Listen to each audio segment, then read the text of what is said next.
Hey everyone, my name is Trent Kelly, and this is my first attempt at D206 data cleaning.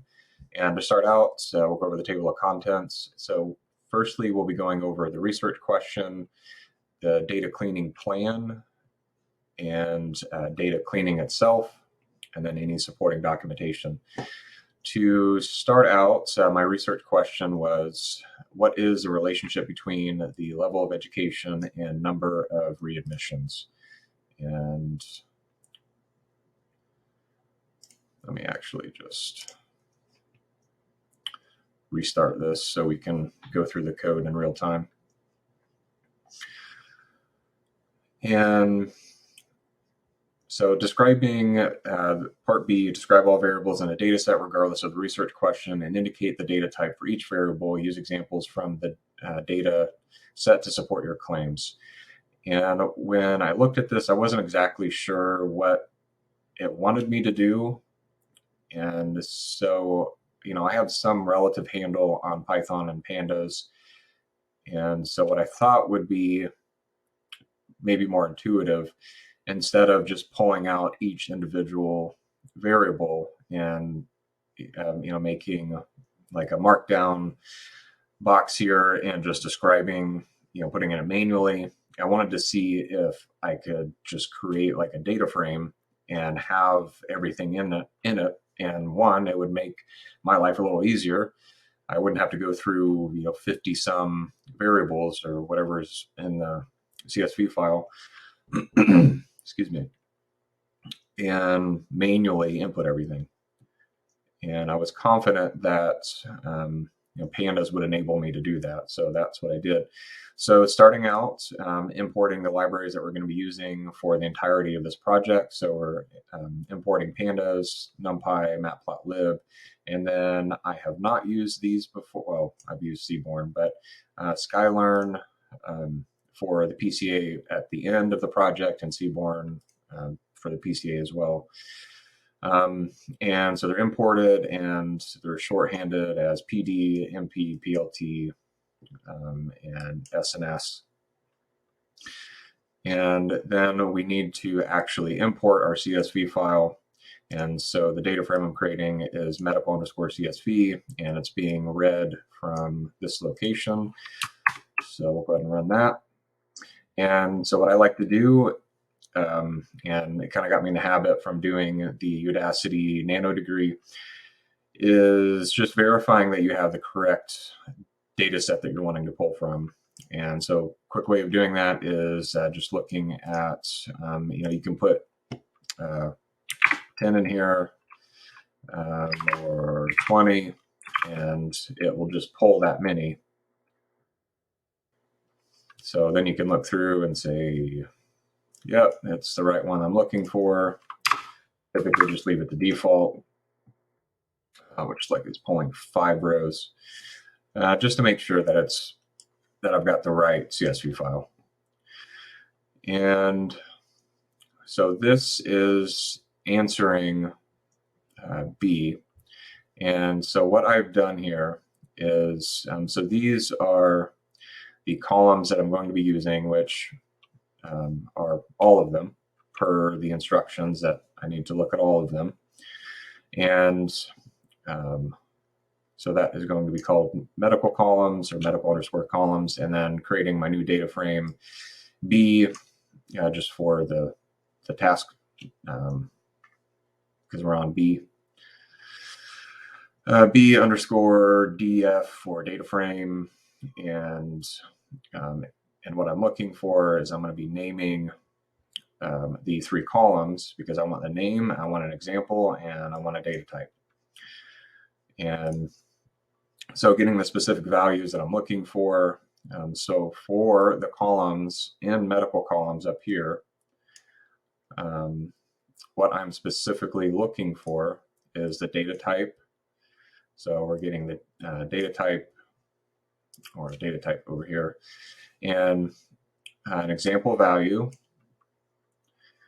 So there's our example value, and then I just made an if-else statement, and so all this is doing is looking for numerical data type, And if it's not numerical, then it's going to be qualitative. And so whenever I ran this, and you can take this, we'll run it, and then I can take this out and show you, but it looked messy, so I put this in here just to kind of clean it up a little bit and made me feel better about myself. And we're going to be joining the temporary data frame with the b_data frame that I created. So they are being joined here. And so that is this one up here. So just making sure everything looks nice and is playing nice with each other, and then actually printing it. So whenever we run this, this is what we get. And I want to take this out real quick just to show you what I mean. I don't know, it gets messy. I didn't like it. So what we get is we get our name. So we have all 51 items.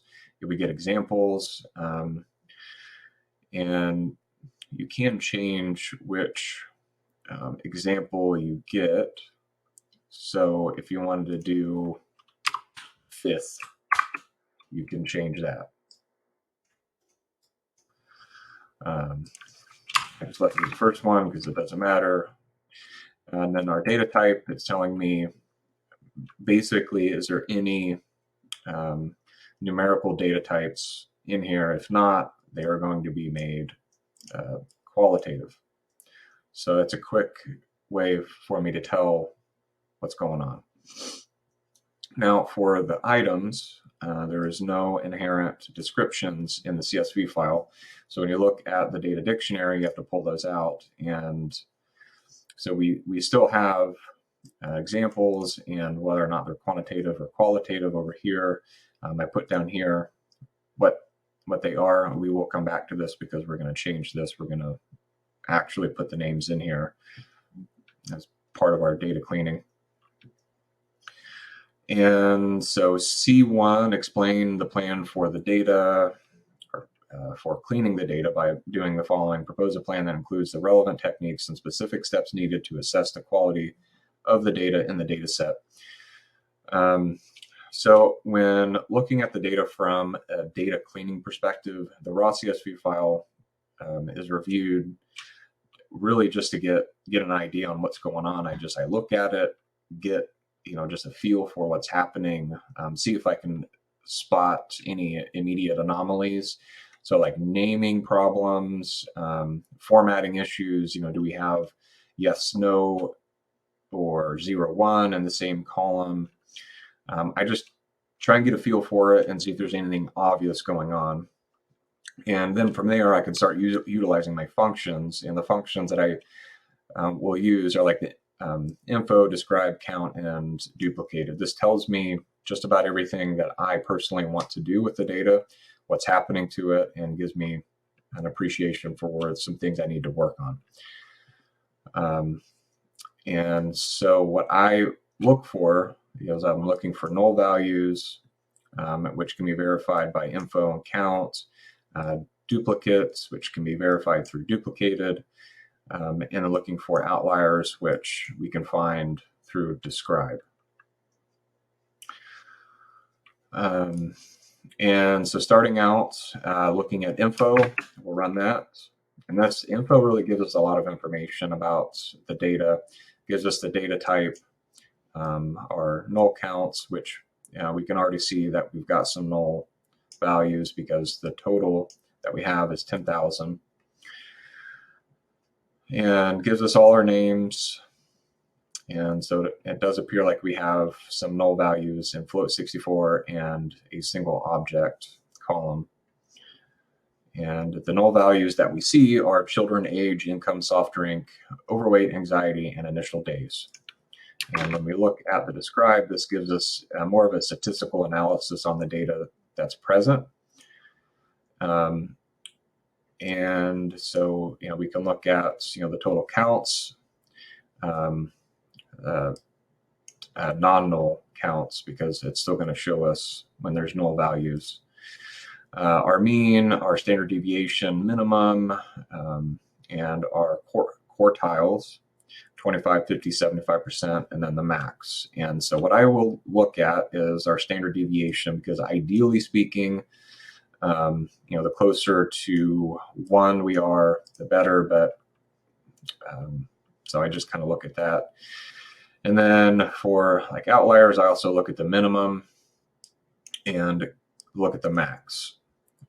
And that has to be paired with, what is it that we're looking for, and is that relevant? So like zip code, that looks, something's going on with that, because I don't know of a 3-digit zip code. So that has nothing to do with the minimum and max, but that gives me a clue that a zip code, yes, is numerical, but is it something that I want to measure? No, not necessarily. So the same with some of the others, but mainly looking at things like population, children, age, income, things that I can actually quantify and look at a minimum and max range and what should be reasonable. So if, like with age, 18 is a perfectly reasonable age, 89 is a perfectly reasonable age. If this if this said -5 and 350, something's happening. We have some outliers that are not reasonable to the respective data set that we were given. And when we look at counts, it's also showing us nulls and non-nulls. And so just verifying that we do have null values that we got to contend with. And again, just illustrating that the null values are in children, age, income, soft drink, overweight, anxiety, and initial days. Looking at duplicates, there are none. This would show true if we had duplicates somewhere. So we can cross that off our list. We don't need to do anything with duplicates. With C2, justify your approach for assessing the quality of the data. So according to the book, Python for Data Analysis, this lovely guy, during the course of doing data analysis for modeling and modeling, a significant amount of time is spent on data preparation, loading, cleaning, transforming, and rearranging. Such tasks are often reported to take up to 80% or more of the analyst's time. So cleaning accounts for a significant amount of our time when we're looking at this data and cleaning it, because the majority of the data that we get is it's formatted terribly. There are outliers, because the people that are typically responsible for putting the data in the CSV files, they don't care about the data integrity, the data quality. They just want the information there. It's our job to look at it and then clean it and get it to a cleaner state. And so the book further expands on using the functions which I discussed above, using like info, describe, count, and duplicated for the data cleaning, just to make our lives more easier, so we can get an overview of the cleaning measures that we may need to do down the road. For C3, justify your selected programming language and any libraries and packages that will support the data cleaning process. So this was pretty easy for me. I have zero experience with R. Well, maybe when I was, I think I used it during a biology class years ago. All of my experiences in Python, I went through the Udacity nano degree. Before that, I had to deal with that with my cybersecurity undergrad degree.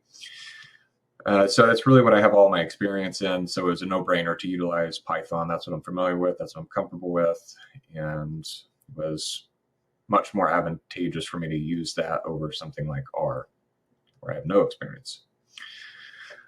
Provide the annotated code you will use to assess the quality of the data in an executable script file. It is included, but I just wanted to go through. We already executed these earlier, but I just wanted to go through and execute these to show that they do work. So the info, you already went over what that entails, duplicated.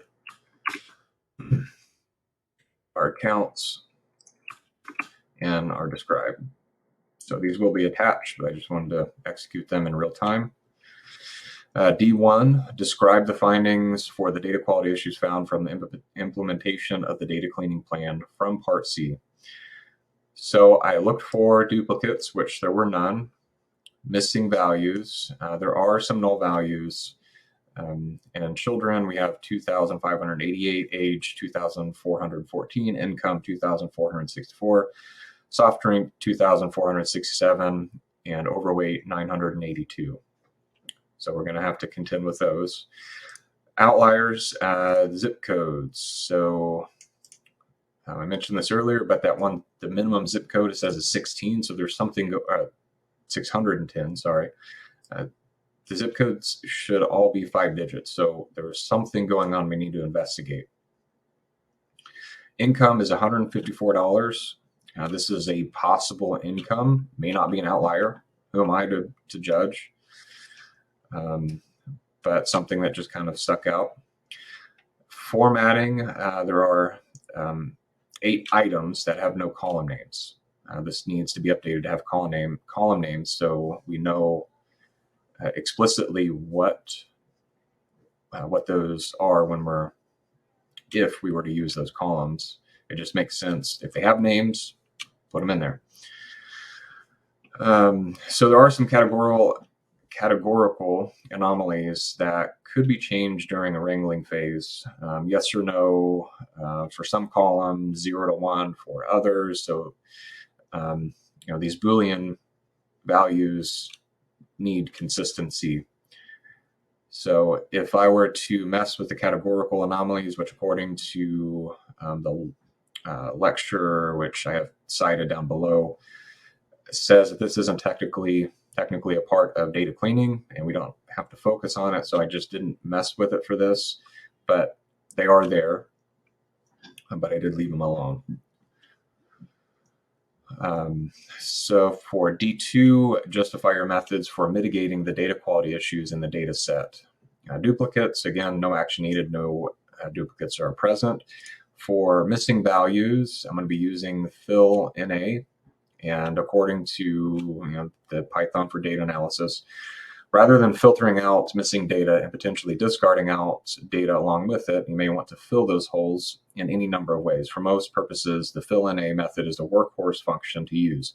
Calling fill NA with a constant replaces missing values with their value. And that's what I did for missing values. And zip codes. So when I went back and looked at the info here, I can see where's zip codes, zip. So they're being saved as an integer. So that may be a problem that we need to look at.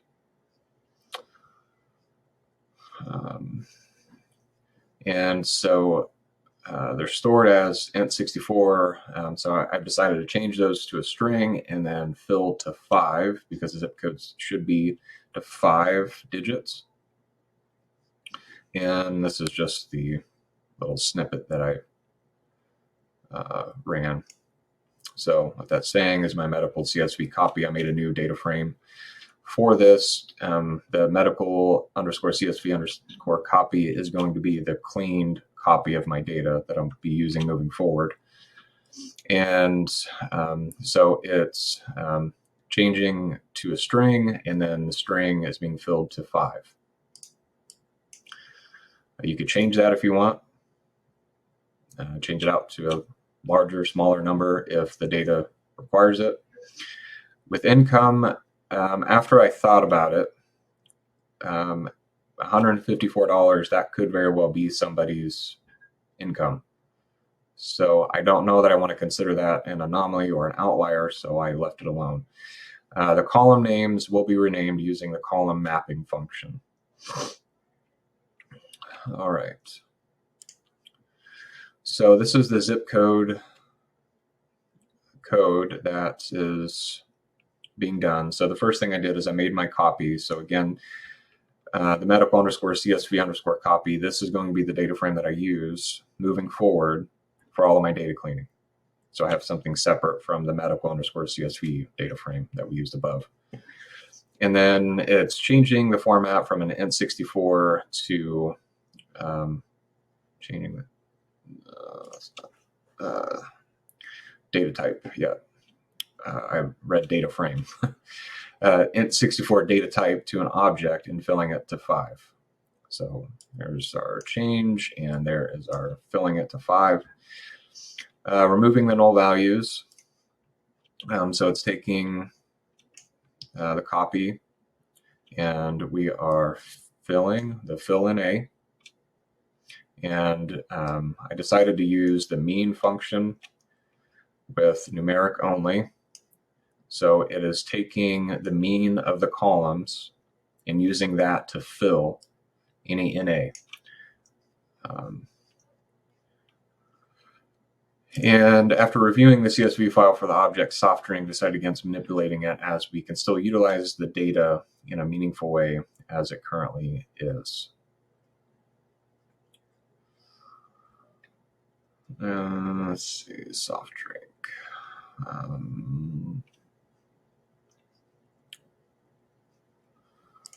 All right, and renaming. So this is the code for the renaming. So we're just using the column mapping and changing item 1 through 8 and putting in their respective names. So column mapping. So we run that. Am I getting error?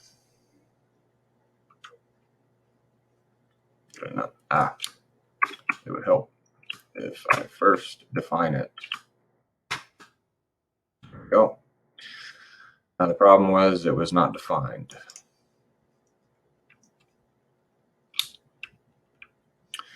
All right, D3, summarize the outcome from the implementation of each data cleaning step.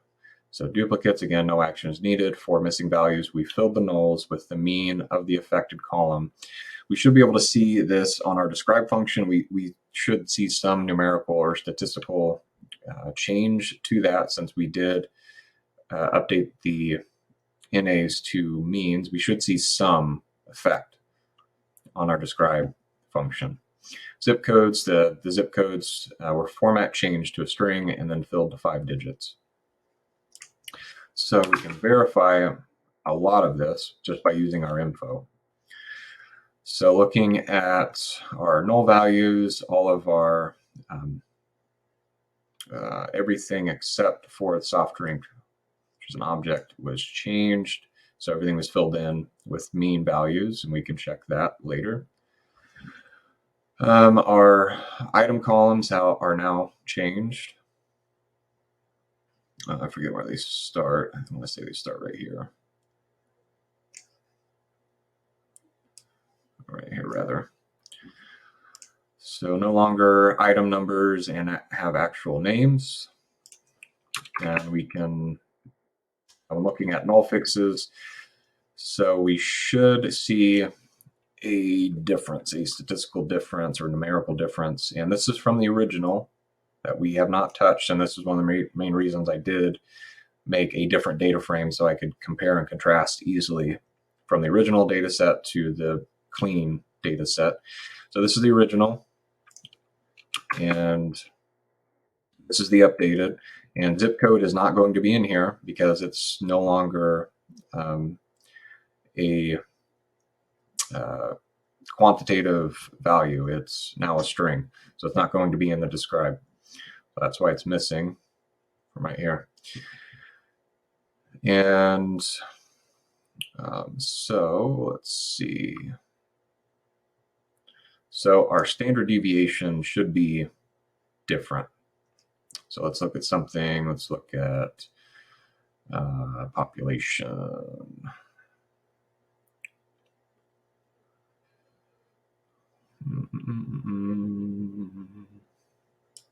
So that's a big number. Actually, let's just look at children. So children, standard deviation was 2.155427. Standard deviation now is 1.855638. Okay, we got some changes happening. So that that tells me we have made some alterations to the null values. And 17.99, 20.65 on the standard deviation of the original. Cool. Zip codes, verifying that the codes are now 5 digits in length. This will also show us that they are strings and not floats, as you can't run this with floats. It will give you an error. So if I were to do this on, let's do it on the original, should get an error. Go. And you can only use string. Okay. So that tells me that it also was converted correctly. All right, so it tells me everything is out of 5. I think if I put in here anything less, yeah, it will give me errors.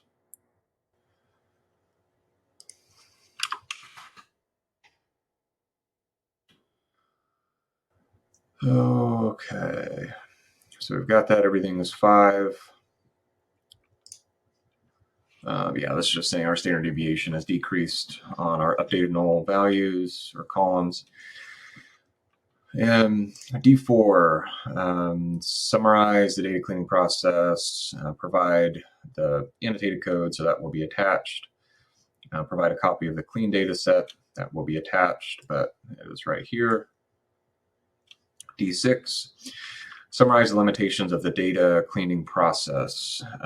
So when looking at the CSV file in the data dictionary, one of my concerns was I don't have a lot of relevant medical experience, and I don't know how imperative that is, because the only value that I really couldn't assess outliers necessarily were the vitamin D levels.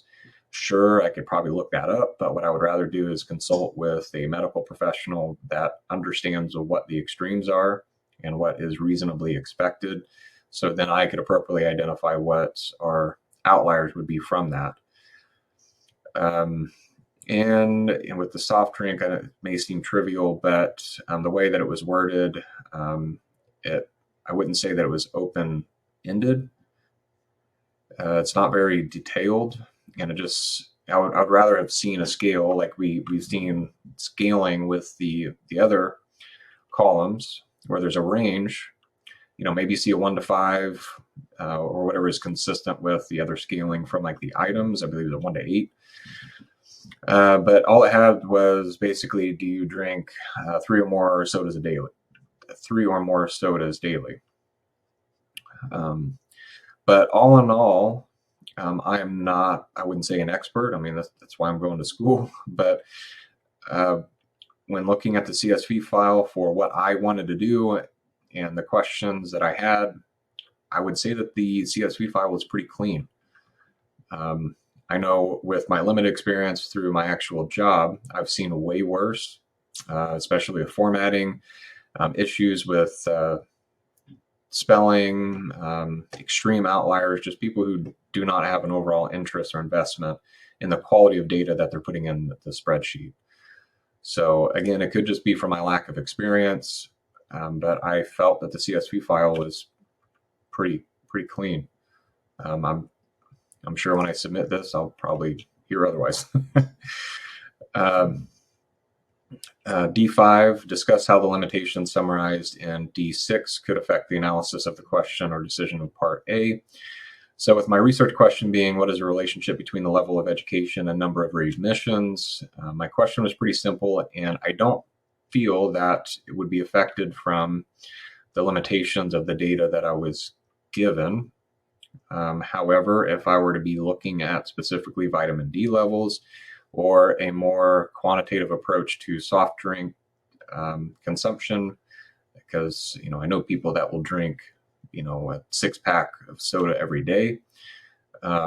So where you have somebody that drinks a 6-pack every day, or is just on 3, that can be a significant amount of sugar difference between 3 and 6, or a 12-pack. So if we were looking at soft drink and trying to correlate anything to soft drink, that would present a limitation if that was my research question or had something to do with what I was looking at. So, however, from there, if I wanted to delve deeper from the predictive side, which is not part of the course, I would want to factor in all variables. This would include the soft drink, vitamin D levels. Despite this, even with those constraints, I still feel confident that I would be able to look at the data set from a predictive standpoint. So just meaning that the vitamin D levels in soft drink limitations are, I would say, minor. But it just depends on the research question and what you're trying to pull from the data or analyze from the data. So E1, PCA, principal component analysis. I had never done this before. It was very interesting. And so all of this, I just pulled out from the D206 webinar for getting started with PCA. And so this was just to help me kind of follow along in the things that I need to be looking for. So with PCA, there can be no null values, no outliers where possible. You can only do this analysis with numerical variables only. Variables should have a strong connection with a relational or from a relational perspective. So they should be related in some form, because that's kind of what we're looking at, and should perform feature scaling before applying PCA. And PCA steps for the task. So you just import your libraries, which we did at the very start. And this is the library that was imported from, and then our Seaborn library. And define your features variables for PCA. There are all, so all of the quantitative data fields I've listed. And that was that you could easily see from the initial data frame we ran. So I just pulled them from there. And then we have to normalize the data and apply PCA, which we'll do down here. Generate output of the loadings and select principal components using scree-plot eigenvalues. And so since I had never done this before, I was not familiar at all how to do it. So I did pull this code from the webinar as I followed along. And so we are normalizing the quantitative fields, these are the fields that I'm wanting to normalize. So these are all the quantitative fields. And then creating a new data frame and using my clean data. So again, using that medical underscore CSV underscore copy and creating a new data frame test underscore PCA. And then we're taking the test underscore PCA and the test underscore PCA dot mean and dividing it by the test underscore PCA standard deviation. And this will all be stored as the test underscore PCA underscore normalized.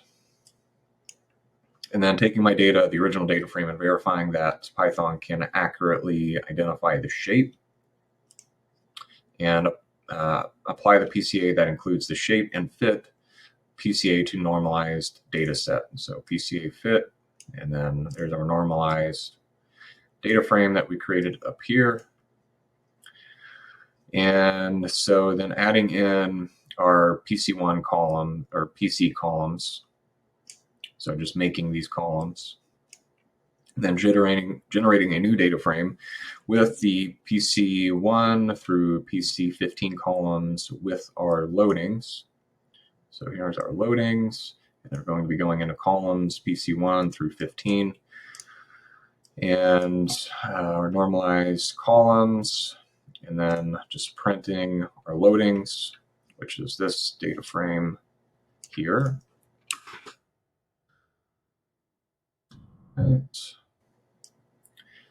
And so what we would be looking for, according to Kaiser's rule, is anything above 1, basically. And we're going to be looking at the eigenvalues to help us with that. And so for E2, justify the reduced number of the principal components, include a screenshot of the scree plot. So Kaiser's rule recommends retaining principal components with an eigenvalue, the strength of the transformation in the direction of eigenvector greater than 1, or 1 or greater than 1. And that's where I pulled that from the webinar. So any values below the red line will be discarded as they are less than 1, as that would, if they are less than 1, then it's in violation of the Kaiser rule. And this is creating our plot with eigenvalues, and then we have a red line that's going to be going across to help us identify where the 1 is, even though it's still hard to delineate where that is. So when we run this, so anything that is above the 1 is going to be in line with Kaiser's rule. So we'd be keeping anything that is above the red line. And according to the webinar, this should actually be 1, not 0. And so describe how the organization would benefit from the use of PCA. So again, I've never utilized principal component analysis in my daily job. It's just not what I do. But from what I understand, this can be likened to, because everybody's heard about analysis paralysis. And so this could be likened to, you have a bunch of flashlights that are all beaming on a picture, and you have, you're taking all of those flashlights and merging them into a few more powerful flashlights. And that's how I thought about it. Or, like fire, like merging the fire together. But they have to all be the same brand of flashlights. They have to be similar, alike. So the organization would benefit from the PCAs. It reduces the data streams used for analysis, and analysis paralysis can be reduced by combining like variables from a data set. It reduces the dimensionality of your data space. And according to Matt Brem's, principal component analysis is a technique for feature extraction. So it combines our input variables in a specific way. Then we can drop the least important variables while still retaining the most valuable parts of all of the variables. As an added benefit, each of the new variables after PCA are all independent of one another. This is a benefit because the assumptions of a linear model require our independent variables to be independent of one another. And so, yeah, it's benefiting the company because it's really reducing our data space and channeling these multivariables into singulars, and potentially just giving us a clearer picture. Include the Panopto video, which we're currently doing. So these are my sources that I used. I used the data wrangling with pandas, NumPy, and Python, as I showed you. Brem's, which is towards data science. And sources and text citations. I did use Essential Math for data science. I have it floating around here somewhere. I didn't use it for any specific in-text citations, but I did consult it when I was trying to refresh my memory on mean, standard deviation, minimum, all of this, quartile values as I was looking for, what those meant, just so I can understand how to extrapolate this information more effectively, and use Python for data analysis, data wrangling with pandas, NumPy, Python, and then I used the webinar, which the webinar is not on here.